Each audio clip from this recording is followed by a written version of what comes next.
దర్శనం.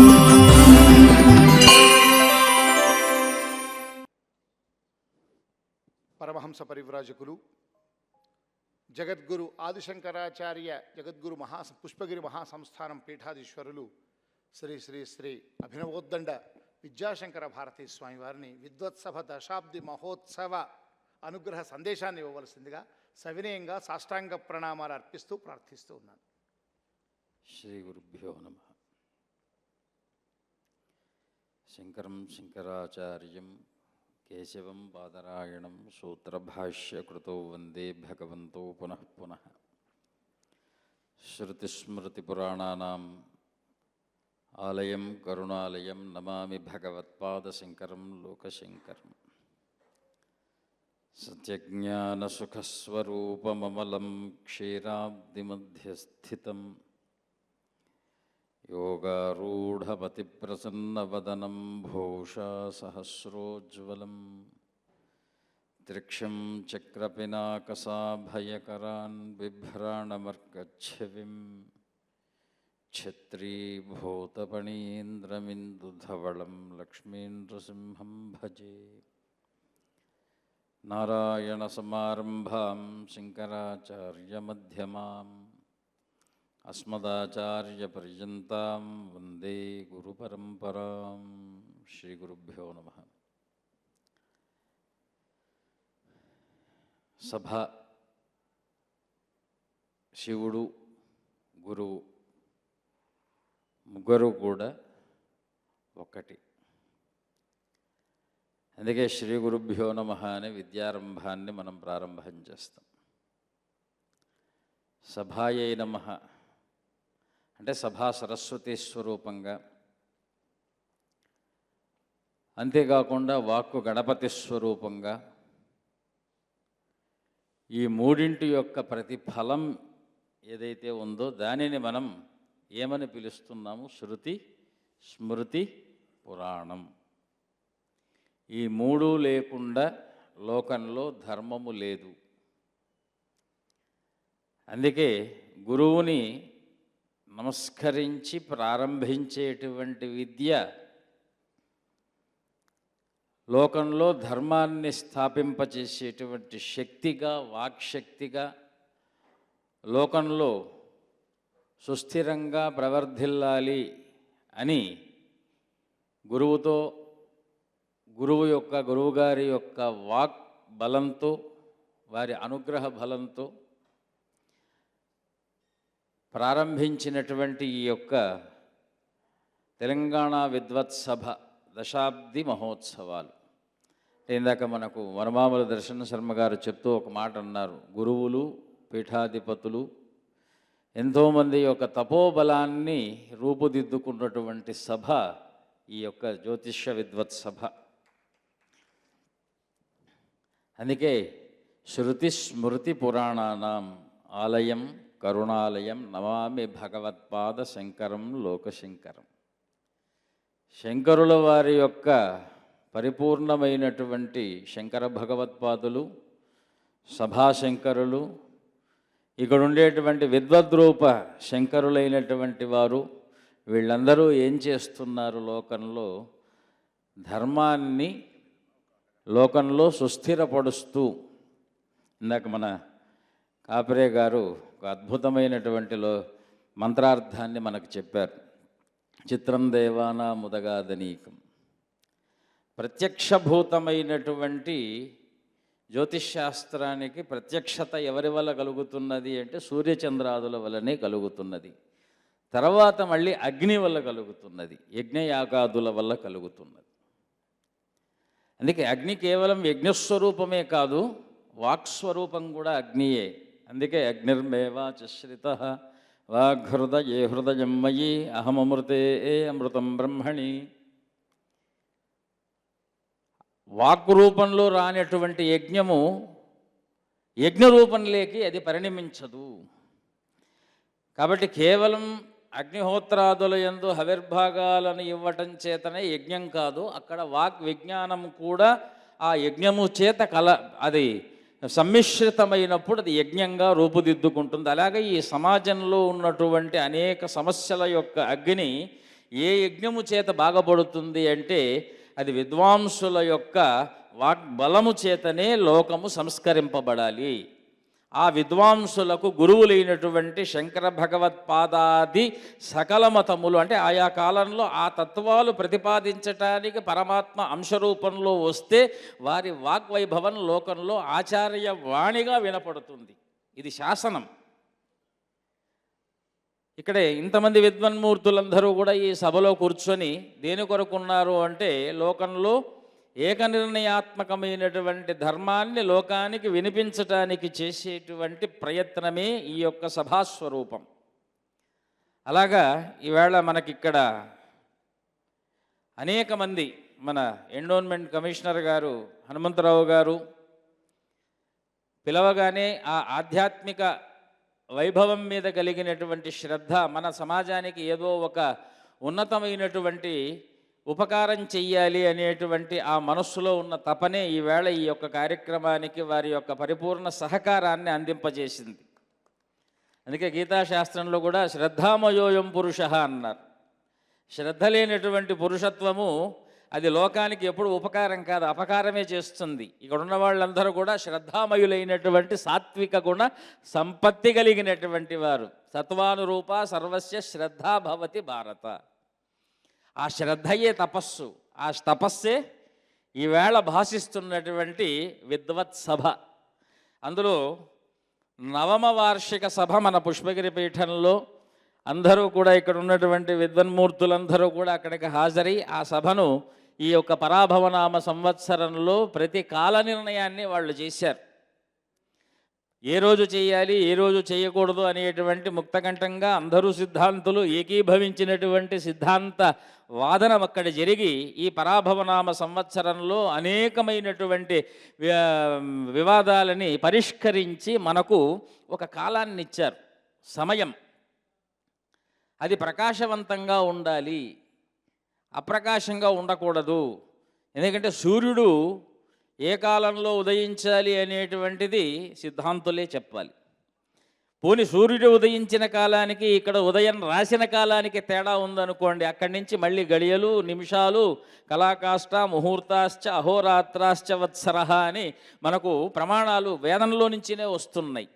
ఇందాక ఆత్మతత్వాన్ని మన కాపరే గారు మంత్రార్థంలో చెప్తూ ఆత్మ అంటే సూర్యుడే, అందులో సందేహం లేదు. మనం అంటూ ఉంటాం ఆత్మను చూశారా, జీవాత్మ పరమాత్మ, ఆత్మను జీవాత్మను పరమాత్మను అంతరాత్మను ఇన్ని రకాలుగా మనం మాట్లాడుతున్నామే. ఈ ఆత్మభావాన్ని ఎవరన్నా దర్శించారా అంటే వేదం చెప్తున్నది నాయన ఉదుత్యం జాతవేద సందేవం వహంతి కేతవః. అక్కడ ఆ చిహ్నరూపమైనటువంటి ఆ యొక్క సూర్యుడిని చూస్తే ఆత్మను దర్శించినట్టే కదా. ఆయన ఉదయిస్తే ఇందాక చిత్రం దేవానాముదగా ధనీకం అనేకమనేటువంటి దేవతలందరూ కూడా సూర్యుడిని ఆశ్రయించి ఉదయిస్తున్నారు కదా.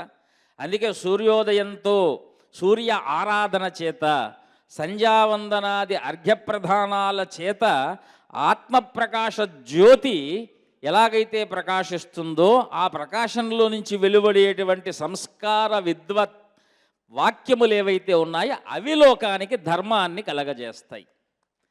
సనాతన ధర్మము అంటే ఏమిటి? పూర్వకాలంలో మనకు ఆత్మోపాసన విధానంలోనే సంధ్యావందనం ప్రాతర్కాలంలో ప్రతి సంధ్యాకాలంలో సంధ్యావందనం అనేటువంటి విధానాన్ని ఎందుకు పెట్టారు, 3 కాలాల్లో ఎందుకు చెయ్యాలి అంటే అది కేవలము ఒక శాఖకో ఒక మతానికో లేకపోతే దీనికి మాత్రమే సంబంధించినటువంటి విధానం కాదయ్యా. ఆత్మవిద్య సంధ్యావందనం. ఇంకా అక్కడి నుంచి బ్రహ్మ విద్యలు ఎన్నో ఉన్నాయి, ఉపనిషత్ విద్యలు ఉన్నాయి, నక్షత్ర విద్యలు ఉన్నాయి, ఉపాసనా విద్యలు ఉన్నాయి, ధర్మశాస్త్ర పురాణాదులన్నీ ఉన్నాయి. అన్నిటికీ మూలమైనటువంటి విద్య ఏమిటి అంటే సూర్యోపాసన విద్య. ఇది జగద్గురువులైనటువంటి వారందరూ చెప్తూ ఉన్నారు. పోనీ గాయత్రి మంత్రాన్ని ఉపాసించాలా? కాదు, గాయత్రి ఛందస్సు. ఇక నిజానికి చెప్పాలంటే గాయత్రి అనేటువంటి శబ్దానికి అర్థం ఛందస్సు. ఆ ఛందస్సులో అనేకమైనటువంటి నామాలు ఉన్నాయి. అందులో అష్టాక్షర గాయత్రి, త్రిపదా గాయత్రి, చతుర్వింశత్యక్షరా గాయత్రి ఇలాంటివి ఉన్నాయి. ఆ అక్షరాలను చేసిన గాయత్రి మహామంత్రోపాసన ఫలాన్నే మనం పొందుతాం. కానీ మనము పరిశోధన మీద ఉన్నటువంటి ప్రజ్ఞ విశ్వాసం మీద లేకపోయింది. పెద్దలు పరిశోధించి అనాదిగా సంవత్సరాలుగా యుగాలుగా కేవలం ఈ శాస్త్రానికి ప్రమాణము ఏదో కొన్ని సంవత్సరాలు శతాబ్దాలు సహస్రాబ్దులో కాదండి, అనేక యుగాలు. ఎప్పటి నుంచి బ్రహ్మావిర్భవమైనటువంటి కాలం దగ్గర నుంచి దీనికి ప్రమాణం. బ్రహ్మకు ఒక పగల్ని చతుర్యుగ సహస్రాన్ని బ్రహ్మణో దినముచ్చతే అంటున్నారు. ఒక్క 4 యుగాలు 1000 సార్లు గడిస్తే బ్రహ్మకు ఒక పగలట. అటువంటి పగల్లో బ్రహ్మ యొక్క ఆవిర్భూత కాలం దగ్గర నుంచి శాస్త్రాగమాది విషయాలన్నీ వస్తూ ఉన్నాయి. బ్రహ్మ సృష్టిలో అనేక మంది మహనీయులు జన్మిస్తూ ఉన్నారు. వారి ముఖాత్ మనకు ప్రజ్వలిల్లుతున్నటువంటి ఈ యొక్క విద్వత్తు వైభవం అంతా కూడా వస్తూనే ఉన్నది. కానీ నవో నవో భవతి జాయమానోన్హం అన్నట్టుగా ఆ యొక్క చంద్రుడు ఏ రీతిన ఒకరోజు పుట్టినటువంటి వాడు అదే రీతిన ఉండడో, మన మనుషులు కూడా ఈ యొక్క శాస్త్రాల మీదకి, అంటే చంద్రగతిని ఈ గతిని మనం సంబంధించి చెప్పటం కాదు, మన మనస్సుకు అధిష్టాన దేవత చంద్రుడు కనుక మనకు రోజుకు ఒక కొత్తదనాన్ని కోరుకుంటూ ఉన్నాము. అందుకే ఈరోజు మనం ఏదైనా ఒక వాక్యం చెప్తే ఆ వాక్యం వేదవాక్యంలో ఉన్నటువంటి వాక్యమే మరుసటి రోజుకి ఇంకో రకంగా ఆ ధర్మం ప్రవృత్తి ఉంటుంది. ఎందుకంటే చిన్నప్పుడు మన దేహ ప్రవృత్తి ఎలా ఉన్నది, రోజు రోజుకి ఎలా మారుతున్నదో మనస్సు గతి కూడా అలాగనే మారుతూ ఉంటుంది. అలాగనే సమస్యలు, దానికి ప్రశ్నలు వస్తూ ఉంటాయి. అందుకే ప్రతి సంవత్సరము విద్వత్సభలు పెడుతూ ఉండాలి. ప్రతి సంవత్సరం ఆ విద్వత్సభల్లో జరగవలసినటువంటి నిర్ణయములు జరుగుతూ ఉండాలి. ఎందుకంటే ఎప్పుడో 1901లోనో 50లోనో 100లోనో జరిగినటువంటి నిర్ణయము మళ్ళీ ఈ సంవత్సరానికి అది అనుకూలిస్తుంది అనేటువంటి వ్యాఖ్యానము ఈ యొక్క సందర్భంలో జరగదు. ఎందుకంటే అనంతమైనటువంటిది కాలము, అనంతమైనటువంటిది శాస్త్రం. అనంత శాస్త్రం బహువేదితవ్యమని మనకు ప్రమాణాలే చెప్తూ ఉన్నాయి. నిన్నటి రోజులాగా ఈరోజు లేదు. కాబట్టి ఈరోజు జరిగిన పరిణామాలని బట్టి జరగబోయేటువంటి కాలాలను ఎవరైనా విశ్లేషించగలుగుతున్నారు లోకంలో అంటే ఆచార్యుల యొక్క అనుగ్రహము చేత ధర్మ మార్గంలో నడిచేటువంటి తపోవంతులైనటువంటి విద్వన్మూర్తుల యొక్క సభా ఫలితంగా లోకంలో ధర్మము ఉద్ధరింపబడాలి. ఇది శాసనం. ఏతదను శాసనం. ఇలాగ అనేకం. కాకపోతే మనకు సమయాతీతము. ఇక మనం చెప్పేటువంటి ఈ ప్రమాణాల కంటే కూడా వారు చెప్పేటువంటి ప్రమాణాలని మనం వినాలి. అందుకే జ్యోతిష్యాన్ని ఎలాగా చూస్తున్నాము అంటే, జ్యోతిష్యం అనేటువంటిది జ్యోతిషం చక్షుషి విద్యాత్ అనుభిశ్చ మహద్భిశ్చ. చూడండి, అణువు దగ్గర నుంచి మహత్తు వరకు కూడా ఏదైనా ప్రకాశింపజేస్తున్నది చక్షుర్ప్రకాశవంతం కలిగినటువంటిది కనుక, ఇంద్రియం కనుక దేహంలో మీకు పరమాత్మ నేత్రములు అనేటువంటి ఇంద్రియాన్ని పెట్టకుండా మిగిలినటువంటి ఏ ఇంద్రియాలని పెట్టినప్పటికీ కూడా మీరు ప్రపంచంలో ఎలాగైతే ఉన్నటువంటి వస్తు సామగ్రి యొక్క జ్ఞానాన్ని మనం పొందలేమో, తార్కంలో ఒక లక్షణం మనకు చెప్తారు. ప్రత్యక్షం అంటే ఏమిటి అంటే, ఆత్మ మనసా సంయుజ్యతే మన ఇంద్రియేణ ఇంద్రియమర్థేన తతః ప్రత్యక్షం. కాబట్టి సర్వేంద్రియాణం నయనం ప్రధానం. కాబట్టి ఇది చక్షురు విద్య, ఇది జ్యోతిషం విద్య. కాబట్టి జ్యోతిషం చక్షుషి విద్యాత్. కాబట్టి సకల వేదముల యొక్క మంత్రార్థములు దేన్ని ఆశ్రయిస్తున్నాయి? జ్యోతిష్యాన్ని ఆశ్రయిస్తూ. ఆ జ్యోతిష్య ప్రకాశం వలన ఏమవుతోంది? తమో నివృత్తి కలుగుతున్నది.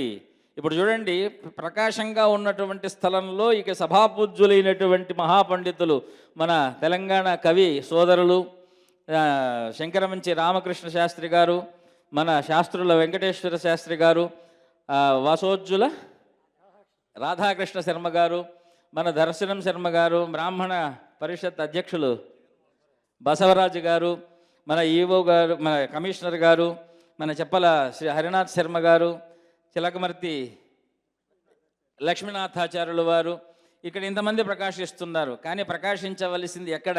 మీ హృదయాల్లో. కనిపించేటువంటి స్థలంలో మాట్లాడేటువంటి వాక్యం దగ్గరికి మనం ప్రకాశం ఎక్కువగా పెడతాం. కారణం ఏమిటి అంటే, ఎంత ప్రకాశంగా కూర్చున్న వాళ్ళు కనిపిస్తారో అంత ప్రకాశవంతమైనటువంటి హృదయ జ్యోతి మనకు వెలుగుతుంది. ఈ విద్వత్సభలో జరిగేటువంటివన్నీ, గురువులు చెప్పేటువంటివన్నీ, విద్వత్సభలో జరిగేటువంటి పరిష్కారాలన్నీ కూడా ఏం చేస్తున్నాయి? ఇది ఏదో వారికి పాండిత్యం వచ్చు కాబట్టి వారు వాదన చేసుకుంటున్నారనే మాటను చెప్పుకోకుండా, లోకంలో మీ ఆత్మ సూర్యుణ్ణి ఉదయింపజేసేటువంటి ఒక మహాసభగా ఈ విద్వత్సభను మనం పరిగణించాలి. ఇది మనం ఎందుకు అవసరం లేదు అనే మాట ప్రపంచంలో ఎక్కడా లేదు. ఎందుకంటే అనవసరమైన మొక్క, వ్యర్థమైనటువంటి పురుషుడు ప్రపంచంలో లేనే లేరు. ఏదో ఒక సందర్భంలో ఆత్మజ్ఞానం మనకు కలగాలి కనుక అనేక విషయముల యందు శ్రవణ లక్షణం వల్లనే ఆత్మ ప్రచోదనం అనేది కలుగుతుంది. అందుకే బ్రహ్మశబ్దానికి కూడా ఆనందం అనేటువంటి అర్థాన్నే చెప్తారు. బ్రహ్మ అంటే పరమాత్మ, నారాయణ పరోజ్యోతిరాత్మ నారాయణ పరహ అని వేదమంత్రం ఉన్నది. అంటే ఆయన జ్యోతిస్వరూపుడు. మీరు దేవుణ్ణి చూశారా? జ్యోతిష్ను చూస్తే చూసినట్టే, జ్యోతిష్యాన్ని చూస్తే చూసినట్టే. మీ లోపల జ్యోతిస్వరూపంగా మీరు కనిపిస్తే జ్ఞానోదయం అయినట్టే. కాబట్టి ఆత్మసాక్షాత్కార యోగాన్ని విద్యా విజ్ఞానం కలిగినటువంటి పండితుల యొక్క సన్మార్గంలో కాకుండా స్వప్రయత్నం చేత సిద్ధి పొందినటువంటి లక్షణములు ఈనాటికి ఎక్కడా లేవు గనుక పెద్దల వాక్యాన్ని ప్రమాణంగా మనకు ధర్మశాస్త్రాలన్నీ సూచిస్తూ తద్విదాంచ స్మృతిశీలే అనేటువంటి ఒక వాక్యం చెప్పారు. కారణం ఏమిటి అంటే వేదోకిలో ధర్మమూలం, ధర్మాలకు వేదం మూలమై ధర్మానికి పురాణములు ఎలాగైతే ఉపస్తంభకంగా అంటే వాటికి అర్థాలు వ్యవహరింపచేసేటువంటి తత్వంగా పురాణాలు భాషిస్తున్నాయో ఈ పురాణాల్లో ఉండేది ధర్మమే. ధర్మానికి వేదం మూలం. ఈ మూడింటికి ఎవరు ప్రమాణము అంటే ఆచార్యులైనటువంటి ఏ శంకర భగవత్పాదాచార్యాది పరంపర. ఇక్కడ మీరు ఏ ఆచార్యత్వాన్ని తీసుకుంటే ఆది శబ్దము చేత ఎందుకు ఆదిశంకరులని మనం అంటున్నామంటే మా పరంపర ఆదిగా మనము ఉన్నటువంటి దీర్ఘకాలంగా చూస్తే ఆచార్యుల్లో ఆదిగా వారి యొక్క నామం కనిపిస్తోంది కనుక ఆదిశంకరులు అంటున్నాం. అంటే గురు పరంపరలో అంతకుముందు ఎవరున్నారో మనకు ప్రమాణంగా చెప్పడానికి వ్యాసుల వారు ఉన్నారు. అందుకే నారాయణ సమారంభం వ్యాస శంకర మధ్యమం అన్నాం. ఎందుకంటే శంకరులు వారు వ్యాసుల వారితో తర్కించినటువంటి అంశాలు మనకు మాధవీయ శంకర విజయంలో కనిపిస్తున్నది కనుక ఈ శంకర వ్యాసుల వారి యొక్క వాద ప్రమాణాలు ఇంకొక సందర్భంలో మనం విన్నాము అంటే జగత్తులో బ్రహ్మ పదార్థ నిరూపణకు కావలసినటువంటి విశ్వాస సామగ్రిని అంతా కూడా అక్కడ వారి యొక్క వాదోపవాదాల్లో మనకు కనిపిస్తుంది. కాబట్టి వ్యాసుల వారు ఎప్పటి వారు? మహాభారతం కాలం నాటి వారు. 5000 సంవత్సరాల పై చినుకు, దాదాపు 5000 సంవత్సరాలు, 200 సంవత్సరాలు. శంకర భగవత్పాదుల్ని మనము కాలక్రమేణా 1500, 1100, 2000 సంవత్సరాల మధ్యక్రమాణాన్ని తీసుకుంటాం. అందుకే అశ్వత్థామో బలిర్వ్యాసు అన్నట్టుగా వారి చిరంజీవులు. ఎందుకంటే శంకర భగవత్పాదాది సకల ఆచార్యులకు కూడా విద్యారణ్య ఆచార్య పర్యంతము దర్శనమిచ్చినటువంటి మహనీయులు కనుక కేశవం బాదరాయణం. కాబట్టి ఆ కేశవుడు బాదరాయణ రూపంలో బదిరీ క్షేత్రంలో కృష్ణద్వైపాయనులుగా సంచరిస్తూ ఈనాటి ఆచార్య పరంపరలో ఎంతమంది ఉన్నారో అందరికీ కూడా విద్యా సంప్రదాయాలను అందించినటువంటి ఏకైక తత్వ గురువుగా నారాయణుడే బాదరాయణుడిగా శంకరులుగా కీర్తిస్తున్నటువంటి నిజమైన అద్వైత పరంపరగా. అద్వైతము అంటే భావన ఇక్కడ. ఎందుకంటే మీలో ఏ భావన బలంగా లోపల మీకు నాటుకొని ఉంటుందే ఆ భావనే మీకు కర్మాత్మకంగా ఉంటుంది. అందుకే సత్శ్రవణం చెయ్యాలి, సత్కీర్తనం నోటికి అభ్యాసం చెయ్యాలి, సద్భావనతో లోకంలో చరించాలి. ఈరోజు ఆ సద్భావనయే లోకంలో కరువై అధర్మానికి కారణమవుతోంది కనుక తెలంగాణ విద్వత్సభ దశాబ్ది మహోత్సవాలయందు సిద్ధాంత, జ్యోతిష, ఆగమ, ధర్మశాస్త్ర సదస్సుల యొక్క విద్వద్గోష్ఠిలో అనేక మంది కవులు, అనేక మంది ఆగమశాస్త్ర పండితులు, సిద్ధాంత పండితులు, తర్వాత వేద పండితులు, శాస్త్ర పండితులు అందరూ కూడా పాల్గొని ఈ యొక్క లోకంలో ఉండేటువంటి తమో నివృత్తికరమైనటువంటి ప్రతిపాదనలు చేస్తూ ఇది గురు పరంపరతో గురువుల యొక్క ఆశీర్వచన బలంతో ప్రారంభమై ఈనాటికి నవనవోన్మేషంగా మనకు పుష్పగిరి పీఠంలో 9వ వార్షిక సభగా పరాభవనామ సంవత్సరంలో ఎవరికీ పరాభవం జరగకుండా అక్కడ సిద్ధాంత ప్రతిపాదన జరిగి ప్లవంగనామ సంవత్సరంలో అందరూ కూడా అద్భుతంగా ఆ యొక్క పుష్ప వికాసంతో ఆనందమైనటువంటి ధర్మ స్వేచ్ఛను ధర్మశాంతిని అనుభవించేటువంటి సభగా ఈ సభ ప్రవర్ధిల్లాలి అని మనస వాచ కర్మణ శంకర భగవత్పాదుల యొక్క వాక్యము ఏదైతే మా హృదయంలో ప్రణవోపాసనలా భాసిస్తున్నదో ఆ తపోశక్తిని జ్యోతి ప్రకాశంలా ఇక్కడ సాక్షిభూతంగా వెలిగించి మేము మా గురు పౌర్ణమి సమారభ్య ప్రోష్టపది పౌర్ణమి పర్యంతము జరగబోయేటువంటి అనుష్ఠానంలోకి వెళుతూ ఎక్కువ కాలం లేకపోయినా ఆత్మసాక్షిగా ఉన్నటువంటి జ్యోతి ఇక్కడనే ఉన్నది. అందరూ ఆత్మీయులు అంటే ఏమిటంటే ఆత్మను పంచుకున్నవారు, అందరూ ఆత్మను పంచుకున్నవారే. ఎందుకంటే గురువుగారుని ఎవరి నామాన్ని స్మరిస్తే వారి యొక్క ఆత్మతత్వము ఆ యొక్క నామతత్వము వారిలో ప్రజ్వలిస్తుంది. అందుకే నిరంతరము కూడా భగవన్నామస్మరణ చేయమన్నారు మనకు. ఎందుకు నామాన్ని చెయ్యాలి అంటే ఎవరిని నామాన్ని మనం ఉచ్చరిస్తే ఆ నామము యొక్క గుర్తు మనకు వస్తుంది. అందుకే రామ అన్నాం అనుకోండి రామాయణం గుర్తొస్తుంది, కృష్ణ అన్నాం అనుకోండి కృష్ణ భారతం భాగవతం గుర్తొస్తుంది, నృసింహ అన్నాం అనుకోండి ప్రహ్లాద చరిత్ర గుర్తుకొస్తుంది. ఇది కాకుండా ఇంకా శివ అంటే శివపురాణం గుర్తొస్తుంది, శ్రీశైలం గుర్తొస్తుంది. చూడండి ఎన్ని సద్భావనలో. అలాగా శ్రీ గురుభ్యో నమః అంటే గురువు గారు గుర్తు రావాలి.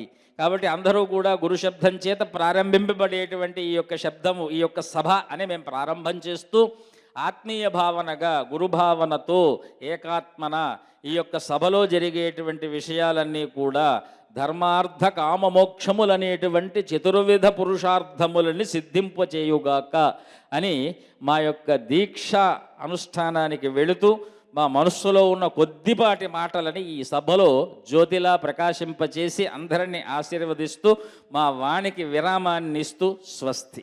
స్వస్తి ప్రజాభ్య పరిపాలయంతాం న్యాయేన మార్గేణ మహిమహీషాః గోబ్రాహ్మణేభ్యः శుభమస్తు నిత్యం లోకాః సమస్తాః సుఖినో భవంతు. ఈ ఒక్క మాట చెప్పగలిగింది కేవలం సనాతన ధర్మం మాత్రమే. లోకాః సమస్తాః, ఎందుకంటే మిగిలిన వాళ్ళు లోకాలని ఒప్పుకోరు. లోకాలు ఉన్నాయని చెప్పిన ఏకైక భూమి భారతావని. ఆ లోకాలు మిగిలిన లోకాలని ఇంత కూడా మన కాపరే గారు మంత్రార్థంలో చెబుతూ ఊర్ధ్వంలో ఉన్నటువంటి భూలోకం భువర్లోకం మహోజనో తపో సత్యలోకాది, భూలోకానికి కింద ఉన్నటువంటి పాతాళ లోకాది పర్యంతము కూడా ఏ లోకాలు ఉన్నాయో అసురలోకాల్లో అసుర్యా నామతే లోక అంధేన తమసావృతా తాం ప్రేత్యాభిగచ్చంతి ఏకేచాత్మహనో జనః అంటున్నాం. ఈరోజు సంఘంలో ఒక రకంగా చెప్పాలి అంటే భారతదేశ సంప్రదాయాన్ని అందరూ విశ్వసించినట్టుగా ప్రవర్తిస్తున్నారు అంటే ఈశావాస్యంలో చెప్పినట్టుగా మనం ఆత్మహత్య సదృశమైనటువంటి పాతకాన్ని చేస్తున్నాం. తత్పాతక నివృత్తికి ఏదన్నా చెయ్యాలి అంటే అందరూ భగవంతుడిని ఆరాధించక్కర్లే, అందరూ జన్మార్గాన్ని పట్టుకోక్కర్లే. భారత మాత భూమి యందు కలిగినటువంటి హైందవాన్ని మర్యాదగా చూస్తే చాలు. దానికి మించిన మహోపకారమైనటువంటి యజ్ఞ సదృశ్య ఫలాలను ఇచ్చేటువంటి ఆ భూమాతను ప్రేమించటానికంటే గోమాతను ప్రేమించటానికంటే విశేషమైనటువంటి ఫలములు ఇంకొకటి లేవు. అందుకే ఆసేతు హిమాచలం ఇది యజ్ఞభూమి, దేవభూమి, ధర్మభూమి. కాబట్టి ధర్మస్య జయోస్తు అధర్మస్య నాశోస్తు ప్రాణిషు సద్భావనాస్తు. గవాం సంరక్షణమస్తు. స్వస్తి. దర్శనం